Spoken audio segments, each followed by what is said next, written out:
ഈശോ മിശിഹായ്ക്ക് സ്തുതിയായിരിക്കട്ടെ. പ്രിയ കൂട്ടുകാരെ, 22-ാം തീയതി പരിശുദ്ധ അമ്മയുടെ രാജ്ഞിപദ തിരുനാളായിരുന്നല്ലോ. നിങ്ങളെല്ലാവരും അമ്മയ്ക്ക് കിരീടം കൊടുത്തിട്ടുണ്ടാകും. ഞാൻ ഷെസ്റ്റോക്കോവ മാതാവിനെക്കുറിച്ച് പറഞ്ഞു തന്നുകൊണ്ടിരിക്കുന്ന ഓഡിയോ വായിച്ചിട്ട് പലരും പല അനുഭവങ്ങളും പങ്കുവയ്ക്കുന്നുണ്ട് കേട്ടോ. എന്തായാലും രാജ്ഞിപദ തിരുനാളിൻ്റെ അന്ന് എനിക്ക് മെസ്സേജൊന്നും അയക്കാൻ പറ്റിയില്ല. കാരണം ഞങ്ങൾ ഒരു നേർച്ച നിറവേറ്റാൻ വേണ്ടി കോട്ടയത്തുള്ള മണർക്കാട് പള്ളിയിലേക്ക് പോവുമായിരുന്നു. അവിടെ 8 നോമ്പൊക്കെ വലിയ പ്രത്യേകതയോടുകൂടെ ആചരിക്കുന്നൊരു പള്ളിയാണ്, നിങ്ങൾക്ക് അറിയാം. അത് യാക്കോബായ സുറിയാനി കത്തീഡ്രലാണ് മണർക്കാടുള്ളത്. എന്നെ ഈ അടുത്ത ദിവസങ്ങളിലാണ് എൻ്റെ മരുമകൾ ഓർമ്മിപ്പിച്ചത്. 8 വർഷം മുമ്പ് ഞാൻ അവിടെ ഒരു നേർച്ച നേർന്നിരുന്നു എന്ന് അവൾ എന്നോട് പറയുകയാണ്. അപ്പോഴാണ് മനസ്സിലായത്, കല്യാണം കഴിഞ്ഞ ഉടനെ അവിടെ ചെന്നപ്പോൾ ഉണ്ണി ഉണ്ടാവാൻ പ്രാർത്ഥിച്ചിരുന്നു ആ നടയിൽ നിന്ന്. അപ്പോൾ പരിശുദ്ധ അമ്മ വാക്ക് പാലിച്ചു, ഒരു ഉണ്ണിയെ കൊടുത്തു. പക്ഷേ പോകാനായിട്ട് പറ്റിയില്ല. അപ്പോൾ അമ്മ അടുത്ത ഉണ്ണിയെ കൊടുത്തു, എന്നിട്ടും പോകാൻ പറ്റിയില്ല. അമ്മ വീണ്ടും ഓർമ്മിപ്പിച്ചു, 3-മതൊരു ഉണ്ണിയെ കൊടുത്തു. അപ്പോഴാണ് ശരിക്കും ഓർമ്മ വന്നത്. പക്ഷേ അതിൻ്റെ ഉള്ളിൽ ഞങ്ങളുടെ വീട്ടിൽ വലിയ വലിയ ഹെൽത്ത് ഇഷ്യൂസ് നടന്നത് നിങ്ങൾക്കറിയാം. ഒരു 3-4 വർഷമായിട്ട് ക്യാൻസറിൻ്റെ പിന്നാലെയാണ് ഓടിക്കൊണ്ടിരിക്കുന്നത്. ട്യൂമർ, ക്യാൻസർ, പിന്നെ ഓപ്പറേഷനുകൾ, അങ്ങനെ. എന്തായാലും ഞാൻ പറഞ്ഞു, ഇനി വലിയൊരു ഹെൽത്ത് ഇഷ്യൂസ് ആർക്കെങ്കിലുമൊക്കെ വരുന്നതിനേക്കാൾ മുൻപ് നമുക്ക് ഈ നേർച്ച നിറവേറ്റണം.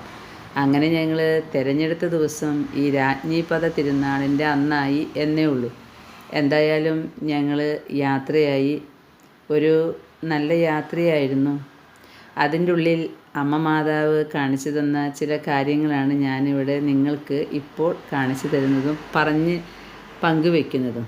യാത്രയിൽ ഇങ്ങനെ പോയിക്കൊണ്ടിരിക്കുമ്പോൾ ഞാൻ കിരീടത്തിൻ്റെ ജപമാലയും മറ്റ് പ്രാർത്ഥന ചൊല്ലിക്കൊണ്ടാണ് പോയിരുന്നത്.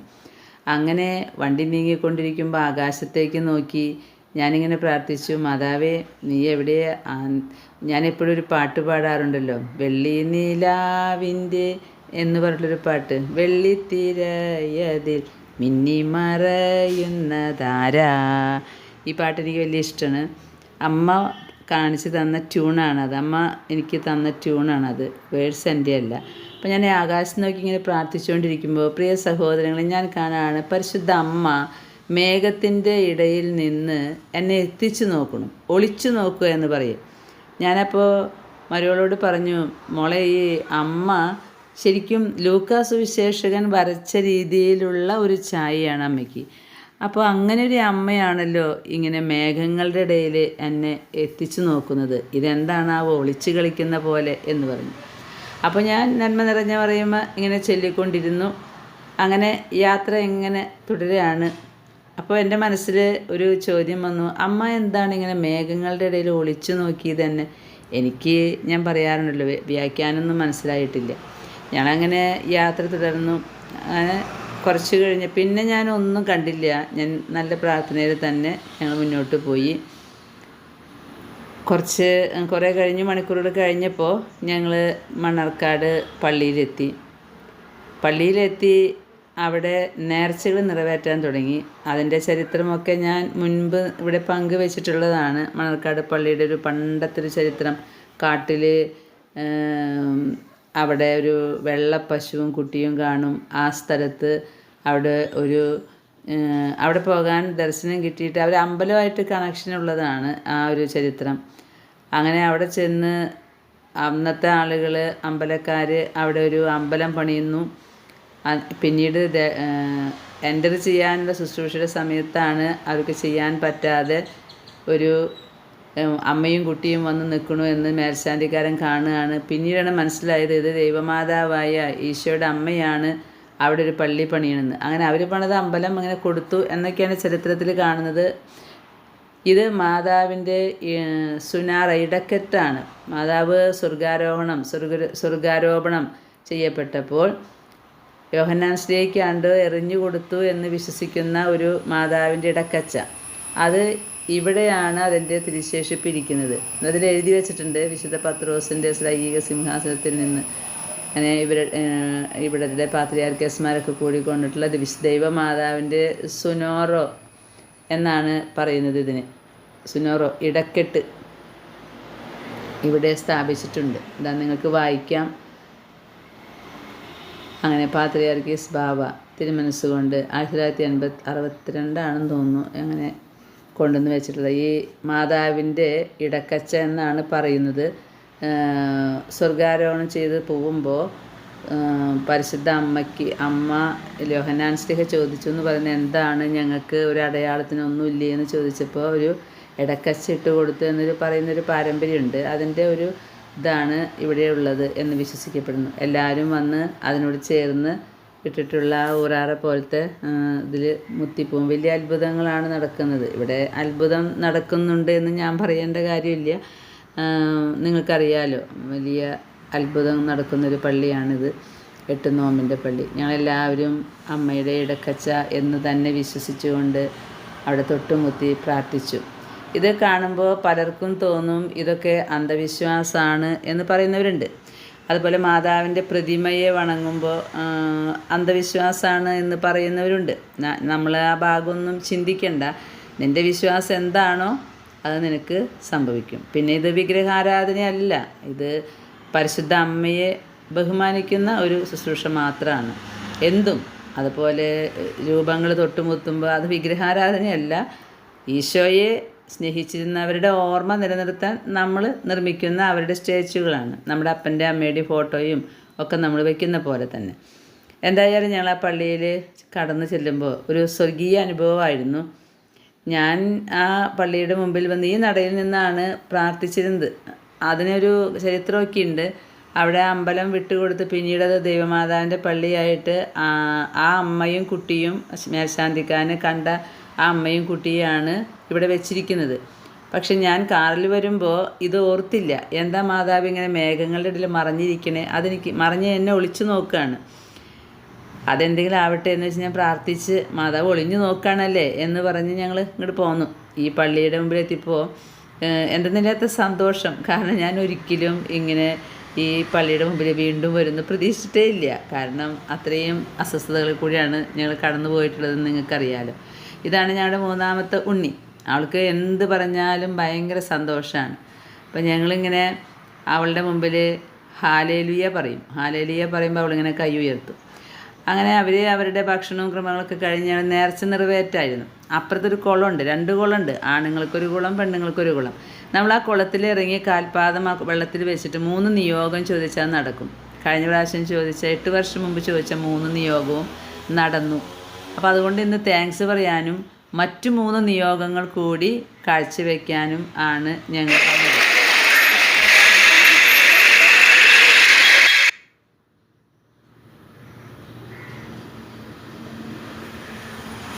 ഇവിടെ ഇപ്പോഴേ ഭയങ്കര തിരക്കാണ്. അങ്ങനെ ഞങ്ങൾ നിയോഗങ്ങളൊക്കെ കുളത്തിൽ പോയി വെള്ളത്തിലിറങ്ങി കാഴ്ചവെച്ചു. പിന്നെ കുടയെടുത്ത് ചുറ്റുപ്രദക്ഷിണം നടത്തി. ഇത് ഒരു അമ്പലത്തിൻ്റെ ശൈലിയിലുള്ള ഒരു രീതിയാണ് ഇവിടുത്തെ പെരുന്നാൾക്ക് അമ്പലത്തിൻ്റെ ആ ഭാഗത്തു നിന്ന് അവിടെ നിന്ന് ആളുകൾ വന്ന് ഇവിടെ തിരി കൊളുത്തുന്നൊരു പതിവൊക്കെ ഉണ്ടായിരുന്നു ഇത്ര. ഇപ്പോൾ അങ്ങനെയുണ്ടോ എന്നെനിക്കറിയില്ല. അവിടുത്തെ ചരിത്രങ്ങളൊന്നും അറിയാൻ ഞങ്ങൾക്ക് വഴി കിട്ടിയില്ല. പ്രിയ സഹോദരങ്ങളെ, എങ്കിലും ആ ഭൂമിയിൽ ചെന്ന് നിൽക്കുമ്പോൾ ഈ അമ്മയും കുഞ്ഞും അവിടെയുണ്ട് എന്ന് നമുക്ക് അറിയാം. നിങ്ങൾ ശ്രദ്ധിച്ചാൽ പ്രാർത്ഥനകൾ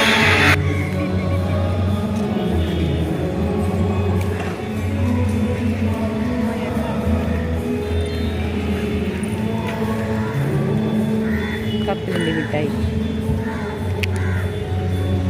അയ്യോ, hallelujah hallelujah hallelujah hallelujah hallelujah hallelujah.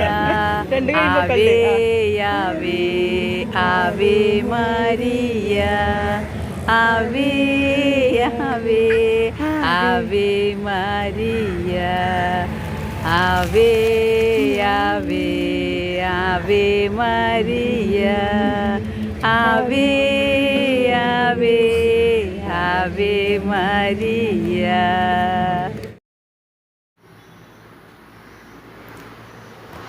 കൊടയെടുത്ത് ആ ദേവാലയത്തിന് ചുറ്റും പ്രദക്ഷിണം പോലെ നമ്മൾ പോയി നമ്മുടെ നിയോഗങ്ങൾ സമർപ്പിക്കുന്നവരുണ്ട്. നിയോഗങ്ങൾ നടക്കുമ്പോൾ നന്ദി സൂചകമായിട്ട് ഇത് ചെയ്യുന്നവരുണ്ട്. ഇതൊക്കെ ഒരു ആചാരമാണ്, ശരിക്കും ഒരു ഹൈന്ദവ ആചാരങ്ങളോട് ചേർന്നുള്ള ഒരു ആചാരം പോലെ. ഇപ്പം നമ്മുടെ എല്ലാ പള്ളികളിലും ഇങ്ങനെ കുടയെടുത്തുള്ള കിരീടമോ പുഷ്പമാലിമോ ഒക്കെ ആയിട്ട് ഇങ്ങനെ ചുറ്റി പ്രാർത്ഥിക്കുന്നൊരു പതിവുണ്ട്. പ്രാർത്ഥന ഏത് രീതിയിലുള്ളതായാലും വിശ്വാസമാണല്ലോ പ്രധാനം. അപ്പോൾ എൻ്റെ മരുമകൾ അവൾക്ക് കിട്ടിയ ത്രിപിൾ അനുഗ്രഹമാണല്ലോ. അനുഗ്രഹത്തിന് നന്ദി പറയാണ്. 8 നോമ്പിൻ്റെ ആ ദിവസങ്ങളിൽ ഇവിടെ വലിയ തിരക്കായിരിക്കും, നമുക്ക് നിൽക്കാൻ പറ്റില്ല. ഞാൻ അറിഞ്ഞിടത്തോളം ലോകത്തിൽ വെച്ച് ഏറ്റവും വലിയ പ്രദർശനമാണ് ഇവിടെ നടക്കുക. കാരണം മല പോലെ ഈ ഭാഗത്ത് പട്ടുകുടകൾ ഇങ്ങനെ ഉണ്ടാകും. വരുന്നവരൊക്കെ കുടയെടുത്ത് മൂവ് ചെയ്യും. ആ പ്രദർശനം ഇങ്ങനെ വരുന്നു. കഴിയുന്നവർ ഇവിടെ വന്ന് കുട മടക്കി പ്രാർത്ഥിക്കുന്നു. വീണ്ടും അപ്പോൾ വന്നവരിങ്ങനെ, അല്ലാണ്ട് ഈ പ്രദർശനത്തിനൊരു എൻഡില്ല. ഞാൻ നോക്കിയിട്ട് എവിടെ നിന്നാണ് ഈ പ്രദർശനം തുടങ്ങുക എന്ന് പറഞ്ഞാൽ അതിങ്ങനെ പള്ളിയിൽ നിന്ന് പോയിക്കൊണ്ടിരിക്കും. എവിടെയാണ് ഇതിന് അവസാനം അറിയില്ല. കാരണം അവസാനിക്കുന്നവരൊക്കെ പള്ളിയിൽ വന്ന് എപ്പോഴും പ്രദർശനം ഓടിക്കൊണ്ടിരിക്കുക. ഇതെപ്പം നിൽക്കുമെന്ന് എനിക്കറിഞ്ഞൂടാ. പ്രിയ സഹോദരങ്ങളെ, എന്തായാലും ഞങ്ങൾ 8 വർഷം മുമ്പ് പരിശുദ്ധ അമ്മയോട് ഒരു ഉണ്ണിയെ ചോദിച്ചു. 3 ഉണ്ണികളെ തന്നു. ദൈവത്തിൻ്റെ വലിയ അനുഗ്രഹത്തിന് ഈ മണർക്കാട് പള്ളിയിൽ വന്ന് പരിശുദ്ധ അമ്മയ്ക്ക് നന്ദി പറഞ്ഞു. അമ്മയുടെ കയ്യിലിരിക്കുന്ന കുട്ടിക്കും ഞാൻ പറഞ്ഞല്ലോ, യാത്ര ചെയ്തു വരുമ്പോൾ മേഘത്തിൻ്റെ ഇടയിൽ മാതാവ് ഒളിച്ചു വന്ന് നോക്കിയത് ഈ ലൂക്കാ സുവിശേഷകൻ വരച്ച ആ ഒരു ചിത്രത്തിൻ്റെ പോലെയുള്ള മാതാവിനെയാണ് കണ്ടത്. കയ്യിലൊരു ഉണ്ണിയുണ്ട്. സത്യം പറഞ്ഞാൽ ഉണ്ണിയോട് കൂടിയുള്ള ചിത്രമാണല്ലോ ലൂക്കാ സുവിശേഷകൻ വരച്ച് വെച്ചിരിക്കുന്നത്. ഞാനപ്പോൾ പറഞ്ഞു, ഇതെന്ത് ഇങ്ങനെയൊരു ചിത്രം വരുന്നത്? എന്തായാലും എന്താണ് ഇതിൻ്റെ അർത്ഥം എന്ന് നമുക്കറിഞ്ഞൂടെ. മേഘങ്ങളുടെ ഇടയിൽ ഒളിച്ചു നിന്ന് നോക്കുകയാണ് അമ്മ ഞങ്ങളെ ഒളിച്ചു നോക്കുന്നുണ്ട് എന്നുള്ളത് മനസ്സിലായി. പക്ഷേ അതിൻ്റെ വ്യാഖ്യാനം ഒന്നും എനിക്ക് മനസ്സിലായില്ല. ഞങ്ങളെന്തായാലും ഈ പള്ളിയിൽ കയറി പ്രാർത്ഥനയ്ക്കായിട്ടിരുന്നു. പ്രാർത്ഥനയ്ക്കായിട്ട് പള്ളിയുടെ ഉള്ളിലേക്ക് കയറിയപ്പോഴാണ് ഈ ദർശനത്തിൻ്റെ അർത്ഥം എനിക്ക് മനസ്സിലായത്. കാരണം ഈ പള്ളിയിലേക്ക് കയറിയപ്പോൾ ഇവരുടെ രീതി പ്രകാരം പള്ളിയുടെ അൾത്താരയുടെ മുന്നിലൊരു കർട്ടൻ ഇടും. അത് ഈ നല്ല പരിപാടികൾ വരുമ്പോൾ കുർബാനയുടെ സമയത്ത് മാത്രമേ തുറക്കുള്ളൂ. അപ്പോൾ ഞങ്ങൾ ചെല്ലുമ്പോൾ ഈ കർട്ടൻ മാറ്റിയിട്ടുണ്ട്. അൾത്താര കാണാം. അതെന്തുകൊണ്ടാണെന്ന് വെച്ചാൽ ഞങ്ങൾക്ക് വേണ്ടി തുറന്നതല്ല, അവിടെ ഒരു കല്യാണം നടക്കുന്നുണ്ട്. അവരുടെ യാക്കോബൈറ്റ് പള്ളിയിൽ ഒരു കല്യാണം നടക്കുന്നുണ്ട്. ആ കല്യാണത്തിൽ കുർബാനയുണ്ട്. ആ കുർബാനയ്ക്ക് വേണ്ടിയാണ് ഈ കർട്ടൻ തുറന്നിരിക്കുന്നത്. ആ അൾത്താര വിരി വലിയ മറ നിങ്ങൾക്കറിയാലോ, ആ തെക്ക് ഭാഗത്ത് പോയി അങ്ങനെയുള്ള പള്ളികളാണ്. അപ്പോൾ ഈ തുണി മാറ്റിയിട്ടുണ്ട്, അൾത്താര കാണാം. പ്രിയ സഹോദരങ്ങളെ, ഞാൻ അൾത്താരയുടെ മുകളിലേക്ക് ഈശോയുടെ ആ സക്രാരി നമ്മുടെ പള്ളിയിലുണ്ടാവുമല്ലോ, അതിൻ്റെ മുകളിലാവുമല്ലോ അവിടെ പ്രതിഷ്ഠയിരിക്കുന്ന ആളുടെ രൂപമോ ഫോട്ടോ വെച്ചിട്ടുണ്ടാവുക. ഞാൻ അതിൻ്റെ മുകളിലേക്ക് നോക്കിയപ്പോൾ അവിടെ ഒന്നുമില്ല, വാതിൽ പോലെ അടച്ചിട്ടിരിക്കുക. അപ്പം ഞാൻ വിചാരിച്ചു, ഇതെന്ത് ഈ പള്ളിയിൽ ഒന്നുമില്ലല്ലോ എന്ന്. എനിക്ക് 8 വർഷം മുമ്പ് അന്ന് സെപ്റ്റംബർ 7-നാണ് ചെന്നത്. അതൊന്നും എനിക്ക് ഓർമ്മയില്ല. അപ്പം ഞാൻ ഓർത്ത് എന്താണാവുമെന്ന്. പിള്ളേർ ഇവിടെ കാലുമുക്കി പ്രാർത്ഥിക്കാൻ കേട്ടോ, ഭയങ്കര പ്രാർത്ഥനയാണ്. അപ്പോഴാണ് എനിക്കൊരു കാര്യം മനസ്സിലായത്. ആ പള്ളിയുടെ മുകളിൽ പരിശുദ്ധ അമ്മയുടെ രൂപം അടച്ചു വെച്ചിരിക്കുക. അവിടെ അമ്മയുടെ രൂപമില്ല. ഞാനപ്പോൾ അവിടെ വന്നവരോട് ചോദിച്ചു, ഇവിടെ ഇങ്ങനെ ഈ പള്ളിയിൽ മാതാവിൻ്റെ ഫോട്ടോ കാണുന്നില്ലല്ലോ എന്ന്. അപ്പോൾ പറഞ്ഞു, അത് തുറക്കില്ല, അത് 7-ാം തീയതിയെ തുറക്കുള്ളൂ, 14-ാം തീയതി വരെ. സാധാരണ 8 നോമ്പ് കഴിഞ്ഞാൽ 8-ാം ദിവസം കഴിഞ്ഞാൽ അത് അടയ്ക്കും. പക്ഷേ ആളുകളുടെ തിരക്ക് കാരണം ഇപ്പോൾ 7-ാം തീയതി മുതൽ 14-ാം തീയതി വരെ തുറന്നു വയ്ക്കുമെന്ന് പറഞ്ഞു. ഞാനിത് നിങ്ങളുടെ അറിവിലേക്കാണ് കേട്ടോ ഇങ്ങനെ കൃത്യമായി പറയുന്നത്. കാരണം ഞങ്ങൾക്ക് അറിവില്ലാണ്ട് ഞങ്ങൾ ആ ദിവസമല്ല ചെന്നത്, അതുകൊണ്ട് മാതാവിനെ കാണാൻ പറ്റിയില്ല. ഇപ്പോൾ ഞങ്ങൾ കുളത്തിലിറങ്ങി പ്രാർത്ഥിക്കുകയാണ്. ഞാൻ എന്തായിരിക്കും പ്രാർത്ഥിച്ചത് എന്നാണ് നിങ്ങൾ ചിന്തിക്കുന്നുണ്ടാകുക. ഞാൻ 3 നിയോഗം പറഞ്ഞിട്ടുണ്ട്. ആ നിയോഗം എല്ലാം ആത്മീയമായ നിയോഗങ്ങളാണ്. അത് പരിശുദ്ധ അമ്മ സാധിപ്പിച്ച് തരും. ഞാൻ പറഞ്ഞു, വെള്ളിമേഘങ്ങളുടെ ഇടയിൽ ഒളിച്ചിരുന്ന് എന്നെ നോക്കിയ പരിശുദ്ധ അമ്മേ, എനിക്ക് നിന്നെ കാണാൻ പറ്റിയില്ല ഇവിടെ വന്നിട്ട്.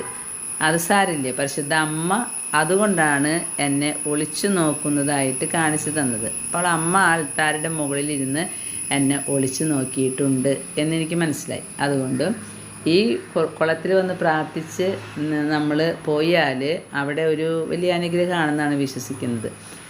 എന്തായാലും അതിൻ്റെ സത്യവും കഥയോ സംഭവമോ ഒന്നും നമുക്കറിയില്ലെങ്കിലും നമ്മൾ അവിടെ വിശ്വസിക്കും. പരിശുദ്ധ അമ്മയോട് പ്രാർത്ഥിച്ചു, നന്മ നിറഞ്ഞ മറിയമേ ചൊല്ലി ഞങ്ങൾ കയറിപ്പോന്നു. നമുക്ക് നോക്കാം ഈ നിയോഗങ്ങൾ നടക്കുമോ ഇല്ലയോ എന്ന് അമ്മ മാതാവ് നടത്തിത്തരും. അങ്ങനെ ഞങ്ങൾ വീണ്ടും പള്ളിയിലേക്കൊന്ന് നോക്കുമ്പോൾ ആ കാണുന്നു ആൾത്താരുടെ മുമ്പിൽ അടച്ചിട്ടിരിക്കുക. അവിടെ ആ വാതിൽ തുറന്ന പരിശുദ്ധ അമ്മയുടെ രൂപം കാണാം. രൂപമല്ല, ഫോട്ടോ കാണാം. പ്രിയ സഹോദരങ്ങളെ, മേഘങ്ങളുടെ ഇടയിൽ ഒളിച്ചിരുന്ന അമ്മ ഇതാണല്ലേ ഒളിച്ച് എന്നെ നോക്കിയത്. അപ്പോൾ ഞാൻ പറഞ്ഞു, തീർച്ചയായിട്ടും നമുക്ക് അമ്മയെ കാണാൻ പറ്റിയില്ലെങ്കിലും അമ്മ നമ്മളെ അവിടെ ഇരുന്ന് ഒളിച്ചു നോക്കും.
തമ്പാട്ടീനെ വിളിച്ച തമ്പാട്ടീനെ hallelujah hallelujah hallelujah hallelujah. Ave Maria പടേ ആവേ ആവേ. പരിശുദ്ധ അമ്മയോട് പ്രാർത്ഥിച്ചാൽ അമ്മ നമ്മളെ സംരക്ഷിക്കും, ഉറപ്പാണ്. അത് തന്നെയാണ് ഷെസ്റ്റോക്കോവ മാതാവിൻ്റെ ചരിത്രത്തിൽ നമ്മൾ കാണുന്ന അത്ഭുതകരമായ സംരക്ഷണങ്ങളും അത്ഭുതകരമായിട്ടുള്ള കാര്യങ്ങളും. ഇവിടെ ഈ ഇടക്കച്ച തൊട്ട് പ്രാർത്ഥിക്കുമ്പോൾ ഞാൻ പറഞ്ഞിരുന്നു, മാതാവേ ഞങ്ങളെ സംരക്ഷിക്കണം, മരിക്കരുത് എന്നല്ല കേട്ടോ പ്രാർത്ഥിച്ചത്, ഞങ്ങളെ സംരക്ഷിക്കണം, ദുഷ്ടശത്രുവിൻ്റെ കെണിയിൽ നിന്നും ഞങ്ങളെ സംരക്ഷിക്കണമേ എന്ന്. എന്നിട്ട് ഞാനൊരു കാര്യവും പറഞ്ഞു, അമ്മ ഞങ്ങളെ സംരക്ഷിക്കുന്നുണ്ട് എന്ന് ഞങ്ങൾക്കൊരു അടയാളവും വേണം. ഇപ്പം അമ്മ വരുന്ന വഴിക്ക് കാണിച്ചു തന്നല്ലോ, മേഘങ്ങളുടെ ഇടയിൽ നിന്ന് ഒളിച്ചൊളിച്ച് നോക്കുന്ന അമ്മ. അർത്ഥം മനസ്സിലായില്ല, കാരണം അമ്മ ഇവിടെ ഫോട്ടോയിൽ ഉണ്ടാകില്ല, അമ്മ ഉള്ളിൽ മറഞ്ഞിരുന്നാണ് നോക്കുക എന്നാണ് കാണിച്ചു തന്നത്. അതെനിക്ക് മനസ്സിലായില്ല. പക്ഷേ അമ്മ ഞങ്ങളെ നോക്കുന്നുണ്ടല്ലോ, അത് മതി. അപ്പോൾ അമ്മ ഞങ്ങളെ സംരക്ഷിക്കണേ എന്ന്. പ്രിയ സഹോദരങ്ങളെ, ഞാൻ ഒരുപാട് യാത്ര ചെയ്തിട്ടുള്ള ആളാണ്. ഒരുപാട് യാത്രകൾ ചെയ്തിട്ടുണ്ട്. എനിക്ക് ഇന്ന് വരെ അങ്ങനെ ഒരു ബ്ലോക്ക് വന്നിട്ടില്ല യാത്രയിൽ. പണ്ടൊരിക്കൽ മാത്രമേ ഒരു ടെമ്പോയിൽ പോകുമ്പോൾ ഒരു പുല്ലുവഴിയിൽ റാണി മരിയ സിസ്റ്ററിൻ്റെ അടുത്ത് വെച്ച് ഒരു ടെമ്പോയ്ക്കൊരു ചെറിയൊരു തടസ്സം വന്നിട്ടുള്ളൂ. പിന്നെ ഒരു 10-25 വർഷം യാത്ര തന്നെയായിരുന്നു. നോർത്ത് ഇന്ത്യയിലായാലും ഗൾഫിലേക്ക് പോക്കായാലും മണിപ്പൂരിലേക്കായാലും അങ്ങനെ യാത്രകൾ ചെയ്ത് സുവിശേഷം പ്രഘോഷണത്തിന് ധ്യാനങ്ങൾക്കൊക്കെ പോകുമ്പോൾ ഒരിക്കലും ഞങ്ങൾക്ക് യാത്രയിൽ ഒരു പ്രശ്നങ്ങളും ഞാൻ ഉൾപ്പെടുന്ന യാത്രയിൽ ഉണ്ടായിട്ടില്ല. ഇത് ഞാൻ പ്രത്യേകം പറഞ്ഞു. ഇന്ന് ഞങ്ങളിവിടെ വന്നപ്പോൾ മേഘങ്ങളുടെ ഇടയിൽ നിന്ന് ഒളിച്ചു നോക്കിയ അമ്മ, ഞങ്ങൾ വന്നപ്പോൾ അമ്മയുടെ ഒരു ഫോട്ടോ കണ്ടില്ല, അമ്മ ഞങ്ങളെ ഒളിച്ചു നോക്കുന്നുണ്ട്, ഞങ്ങൾ കണ്ടില്ലെങ്കിലും അതിൻ്റെ ഒരു അടയാളം വേണമെന്ന്. സഹോദരങ്ങളെ, മടക്കയാത്രയിൽ വണ്ടി ഇങ്ങനെ പോയിക്കൊണ്ടിരിക്കുക, പാട്ടൊക്കെ വെച്ചിരിക്കുന്ന കാരണം ഡ്രൈവർ അത് കേട്ടില്ല, ഞങ്ങളത് കേട്ടു. ഒരു പ്രത്യേക സ്വരം വണ്ടിയുടെ ഉള്ളിൽ നിന്ന് വരുന്നുണ്ട്. അങ്ങനെ കുറേ നേരം അത് വേറെ എന്തെങ്കിലും സ്വരമായിരിക്കുമെന്ന്. പക്ഷേ പരിശുദ്ധ അമ്മ പറഞ്ഞു, പറയ് എന്ന്. അമ്മയാണ് ആ സ്വരം കേൾപ്പിച്ച് തന്നത്. അങ്ങനെ ഞങ്ങൾ ഡ്രൈവറോട് പറഞ്ഞു, ഇങ്ങനെ ഒരു സ്വരം കേൾക്കുന്നുണ്ടല്ലോ എന്ന്. ഉടനെ നിർത്തി നോക്കിയപ്പോൾ വലിയൊരു സാധനം ടയറിൽ കയറിയിരിക്കുക. അപ്പോൾ അതറിഞ്ഞില്ലായിരുന്നെങ്കിൽ പണിയായേനെ എന്ന് പറഞ്ഞു. അപ്പോൾ ഞാൻ ഓർത്തു, ഇതെന്താ ഇങ്ങനെ സംഭവിച്ചത്? അമ്മ മാതാവ് ചെവിയിൽ പറയാണ്, മോളെ നീയല്ലേ പറഞ്ഞ് ഞാൻ നിന്നെ സംരക്ഷിക്കുന്നുണ്ട് എന്നുള്ളതിൻ്റെ ഒരു അടയാളം വേണമെന്ന്. ഇങ്ങനെ ഒന്ന് ഞാൻ ഉണ്ടാക്കിയില്ലെങ്കിൽ നിനക്കിത് ബോധ്യം വരില്ല. കാരണം സുഖമായിട്ട് യാത്ര ചെയ്ത് വീട്ടിലെത്തുമ്പോൾ അമ്മ എന്താ അടയാളം തന്നില്ലല്ലോ, ഇങ്ങനെ നീ വീണ്ടും പറയും. അതായത് ഞാൻ സംരക്ഷിക്കുന്നത് കൊണ്ടാണ്, എൻ്റെ പുത്രൻ നിങ്ങളെ സംരക്ഷിക്കുന്നത് കൊണ്ടാണ് നിങ്ങൾ ഇത്രത്തോളം ഈ ലോകത്ത് മുന്നോട്ട് പോയിട്ടുള്ളത്. അത് മനസ്സിലാക്കാനുള്ള ബുദ്ധിയും ബോധവും നിനക്കില്ല. കാരണം അത് വർക്ക് ചെയ്യില്ല. എപ്പോഴും അമ്മ അടയാളം തരണം, അമ്മ അടയാളം തരണം, ഈശോ അടയാളം തരണം. അപ്പോൾ അമ്മ പറയായിരുന്നു, നിനക്ക് ക്യാൻസർ വന്നിട്ട് ഞാൻ നിന്നെ നോക്കിയില്ലായിരുന്നെങ്കിൽ, നിനക്ക് ഞാൻ ആ കുഴച്ചിലും തളർച്ചയും വെച്ചില്ലായിരുന്നെങ്കിൽ അന്നേ നീ മണ്ണടിഞ്ഞ് പോവുമായിരുന്നു. പക്ഷേ എനിക്ക് നിന്നെക്കൊണ്ട് ആവശ്യമുണ്ട്, അതുകൊണ്ട് ഇവിടെ നിർത്തിയതാ. അപ്പോൾ മനസ്സിലായില്ലേ, ഞങ്ങളുടെ കണ്ണുകൾ എപ്പോഴും സക്രിയയുടെ പുസ്തകത്തിൽ പറയുന്ന പോലെ നിൻ്റെ മേലുണ്ട്. നിൻ്റെ മേലെന്നല്ല, പിതാവ് സൃഷ്ടിച്ച ഓരോ സൃഷ്ടികളുടെ മേലും സ്വർഗത്തിൻ്റെ കണ്ണുകളുണ്ട്. അത് നല്ല രീതിയിൽ കാര്യങ്ങൾ പോകുമ്പോൾ നമുക്കൊന്നും മനസ്സിലാവില്ല. ഞങ്ങൾ ഈശോനെ കണ്ടില്ല, ഈശോയുടെ സ്വരം കേട്ടില്ല, ഈശോ അടയാളം തന്നില്ല. എല്ലാ കാര്യങ്ങളും നന്നായി പോകുന്നുണ്ട്. അത് ഈശോയാണ് വഴി നടത്തുന്നതെന്ന് അറിയില്ല. അതിൻ്റെ ഇടയിൽ ഒരു ക്യാൻസർ വരുമോ, അല്ലെങ്കിൽ ഒരു ബസ് ആക്സിഡൻറ്റ് വരുമോ, അങ്ങനെ എന്തെങ്കിലും ചെയ്തിട്ട് രക്ഷപ്പെടുമ്പോഴാണ് ദൈവത്തിൻ്റെ കരുണ കൊണ്ട് രക്ഷപ്പെട്ടു. അപ്പോൾ ഞാൻ പറഞ്ഞു വന്നത്, നമ്മൾ വിശ്വാസത്തോടു കൂടി പ്രാർത്ഥിച്ച പരിശുദ്ധ അമ്മ ഈശോയിലൂടെ നമ്മെ നോക്കിക്കൊണ്ടിരുന്ന് നമ്മെ സംരക്ഷിക്കും. നമുക്കത് മനസ്സിലാവില്ല, നമുക്ക് അടയാളം വേണം. അങ്ങനെ നിർബന്ധം പിടിച്ചാൽ ഇങ്ങനെയുള്ള ചില പ്രശ്നങ്ങൾ ജീവിതത്തിലുണ്ടാകും. അതുകൊണ്ട് നമുക്ക് പ്രാർത്ഥിക്കാം, ഈശോയുടെ ഇഷ്ടം ഞങ്ങളുടെ ഇഷ്ടം. ഈശോ എന്ത് ജീവിതത്തിൽ തരുന്നു അത് ഞങ്ങൾ പൂർണ്ണ മനസ്സോടെ സ്വീകരിക്കും. അത് നന്മയായാലും ദുഃഖമായാലും ഈശോയ്ക്ക് എല്ലാത്തിൻ്റെ പിന്നിലൊരു പദ്ധതിയുണ്ട്. പ്രിയ കൂട്ടുകാരെ, നമുക്ക് ഈ വർഷം 8 നോമ്പിന് 1-ാം തീയതി മുതൽ പ്രാർത്ഥനകൾ ചൊല്ലണ്ടേ? നമുക്ക് ഇവർ ഒരുങ്ങുന്നത് പോലെ ഈ വർഷം ഒരുങ്ങാം കേട്ടോ. കുഴപ്പമൊന്നും ഉണ്ടായില്ലെങ്കിൽ എല്ലാ 8 ദിവസവും ഇവരുടെ പ്രാർത്ഥനകൾ നമുക്ക് ഒന്ന് അനുകരിക്കാം. അനുകരണം നല്ലതാണ്, പക്ഷേ അന്യ ദൈവ ആരാധന അനുകരണങ്ങൾ നല്ലതല്ല. ഈ വർഷം നമുക്ക് ഇങ്ങനെ 8 നോമ്പ് തുടങ്ങാം കേട്ടോ. എന്തായാലും അമ്മ പിടിച്ചു വാങ്ങിയതുപോലുള്ളൊരു പള്ളിയാണല്ലോ ഇത്. അമ്പലം കെട്ടിയിട്ട് മേൽശാന്തിക്കാരന് ആ ശുശ്രൂഷ തുടങ്ങാൻ പറ്റാതിരിക്കുമ്പോൾ ഒരു അമ്മയും കുഞ്ഞും വന്ന് നിൽക്കുകയാണ്. ഇത് എൻ്റെ സ്ഥലമാണെന്ന് പറഞ്ഞ് അങ്ങനെ വന്നതാ. അമ്പലം പോലെ തന്നെ ഇരിക്കുന്നൊരു പള്ളി, അമ്പലത്തിൻ്റേതായ രീതികളൊക്കെ. പക്ഷേ പരിശുദ്ധ ദൈവമാതാവ് നമ്മൾ പ്രാർത്ഥിച്ചാൽ നമ്മുടെ കൂടെ ഉണ്ടാകും. ഈ വർഷം 8 നോമ്പ് നമുക്ക് പ്രത്യേക രീതിയിൽ പ്രാർത്ഥന ചൊല്ലി ധ്യാനിച്ച് ഈ മണർക്കര പള്ളിയിൽ അവർ നടത്തുന്നത് പോലെ നമുക്ക് ഈശോനെ ധ്യാനിക്കാം. 8 നോമ്പിനായിട്ട് നമുക്ക് ഒരുങ്ങാം. ദൈവം നമ്മെ ഓരോരുത്തരെയും അനുഗ്രഹിക്കട്ടെ. ആമേൻ.